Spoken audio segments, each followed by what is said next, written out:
Hello tout le monde, on se retrouve aujourd'hui pour faire une recette qui sera une pizza à la poêle et tout ça dans un van.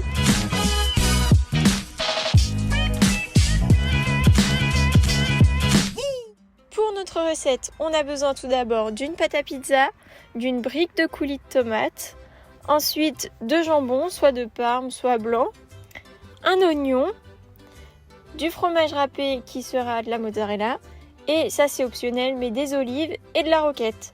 Nous, on a également rajouté un peu de gouda. Dans un premier temps, on vient couper les extrémités de l'oignon et l'éplucher pour retirer toute la peau. Puis on vient le couper en deux et ensuite le couper en lamelles.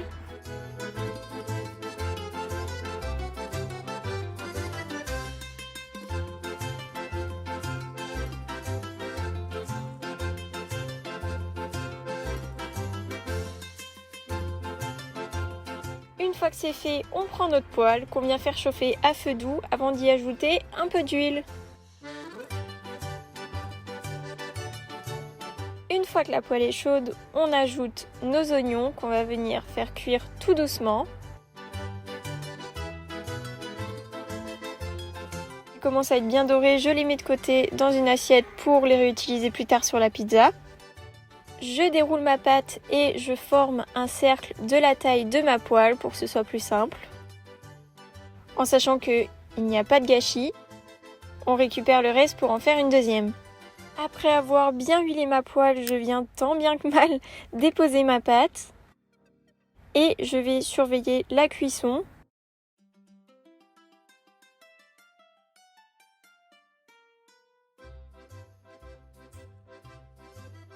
Laissez la pâte cuire environ 3 à 4 minutes avant de la retourner. Quand on commence à voir de belles bulles apparaître sur la pâte, on va pouvoir venir la retourner et l'aplatir un peu. Vient ensuite le moment d'ajouter la sauce tomate et de l'étaler partout sur la pâte.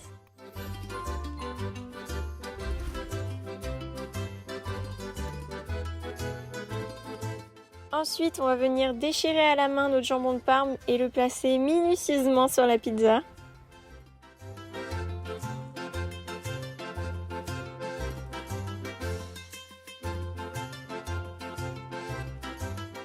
On ajoute le fromage de votre choix et ensuite la mozzarella râpée par-dessus.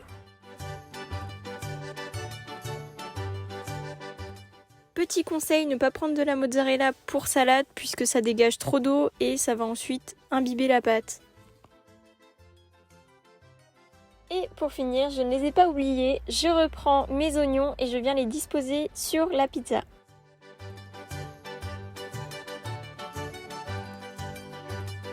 On prend ensuite de l'aluminium qu'on va venir découper de la taille de la poêle et poser afin de garder la chaleur et que le fromage puisse fondre.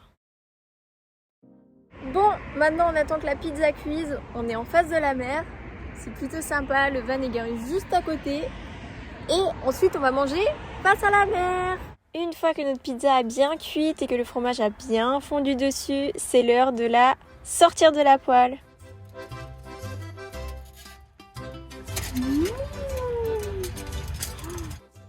Et d'ailleurs maintenant dans le van avec les odeurs, on se croirait en Italie alors qu'on n'y est pas encore.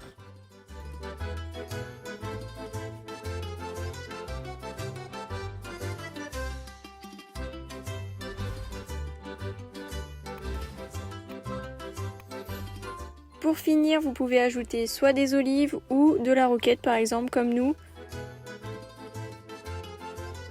Et voici le résultat final. Nous, on va aller manger ça sur la plage, juste à côté. Et on se retrouve après pour vous dire ce qu'on en a pensé.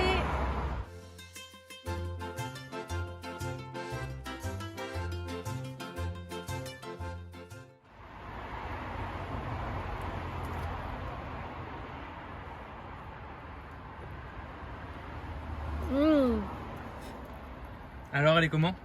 Trop bonne. C'est vrai qu'elle a l'air incroyable. Alors, comment elle est cette pizza? Bah je vais goûter. Elle est un peu chaude. Elle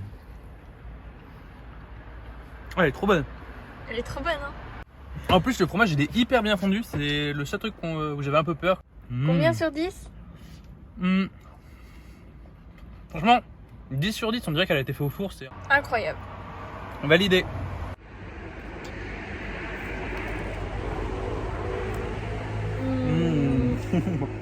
Conclusion de la pizza à la poêle, franchement c'est trop bon. Si vous avez une poêle, enfin tout le monde a une poêle d'ailleurs, donc on peut tous en faire une. Et surtout dans un van, nous on a une petite poêle et ça a super bien marché. Avec le reste de pâtes, on en fait une deuxième, donc ça va être trop bon. Niveau budget, on s'en sort plutôt pas mal parce que franchement ça coûte vraiment pas cher. On en a eu pour 5 € pour tous les produits et il nous en reste encore. Donc franchement ça vaut vachement le coup. 5 € pour faire la pizza. En tout cas 10 sur 10 franchement. Recette trop cool pour faire dans un van ou à la maison ou pour ceux qui n'ont pas de four. C'est vraiment génial. Sur ce, on se retrouve la semaine prochaine pour une nouvelle recette tous les samedis. Et surtout, n'hésite pas à t'abonner et à liker.